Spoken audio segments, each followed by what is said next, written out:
So, let's get right into it. Have you ever felt like you're just spinning your wheels? You're putting in all this effort, but you're just not seeing the results you want? Well, if that sounds familiar, this is for you. We're about to break down a really powerful framework for making a real, lasting comeback in your life and career. And this slide, it actually gives a name to that feeling of frustration. It's called the plateau of latent potential. It's that moment when you're doing all the right things, but the results just haven't shown up yet. This isn't a sign to quit, not at all. In fact, it's usually the opposite. It's a sign that a breakthrough is right around the corner. All that effort is compounding, like interest in a bank, just building up potential that's about to be unleashed. Okay, so if a breakthrough is coming, how do you actually get there? Well, the secret isn't just gritting your teeth with more willpower or setting even bigger goals. The author James Clear says it perfectly right here. It all comes down to your systems. The processes you follow day in and day out, that's what really determines your progress. Think about it. Bad habits keep repeating, not because you don't want to change, but because you've got the wrong system for change. So where do we even begin to build a better system? It starts with some brutal honesty. Seriously, the very first step in any kind of comeback is to get a crystal clear picture of your starting point. It's time to do a life audit. All right, let's make this real. Look at these key areas of your life. And I mean, really look at them. Don't just glance. Ask yourself these questions and maybe even write down the answers.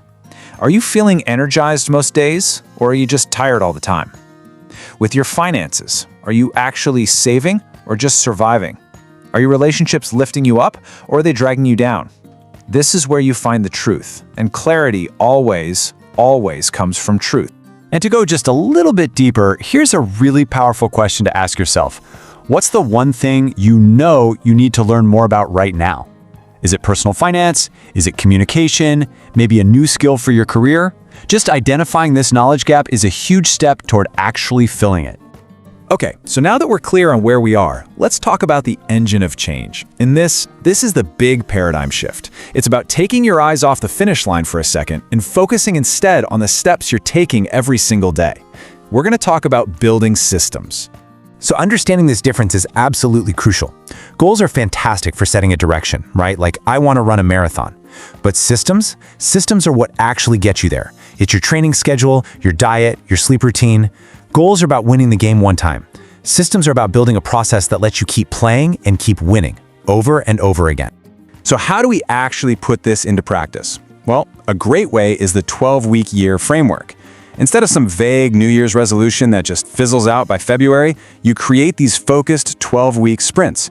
It shortens the timeline, which creates a healthy sense of urgency and really sharpens your focus. You pick just 1 to 3 big things, break them down into weekly to-dos, and you track how you're doing. It's a complete loop. Plan, do, measure, and then reset. So we have our big picture system, that 12-week plan. Now let's zoom all the way into the tiny daily actions that actually make that system work. These are what James Clear famously calls atomic habits. And you know what? It all starts with this one little number, 1%. The whole idea isn't to make some massive, earth-shattering change overnight. Nope. It's just about getting 1% better every single day. Because those tiny little gains, well, they compound over time into something truly remarkable. And this just shows you the incredible power of that 1%. I mean, look at that curve.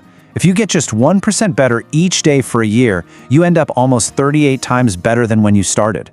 But if you get 1% worse, you decline practically to zero. It's that stark. Good habits make time your ally. Bad habits make time your enemy. It really is that simple. So where do you even start? Well, a great place is to focus on what's called a keystone habit. This is like a domino. It's one single habit that when you adopt it, knocks over a whole bunch of other good habits without you even trying. For a lot of people, regular exercise is a keystone habit. It just naturally leads to eating better, sleeping better, feeling more productive. Or even something as simple as making your bed every morning. It sounds small, but it starts your day with a win and can create a ripple effect of order and productivity. And here is a brilliant, super practical technique for installing a new habit. It's called habit stacking. You don't just randomly decide to do something new, you cleverly link it to a habit you already do without thinking.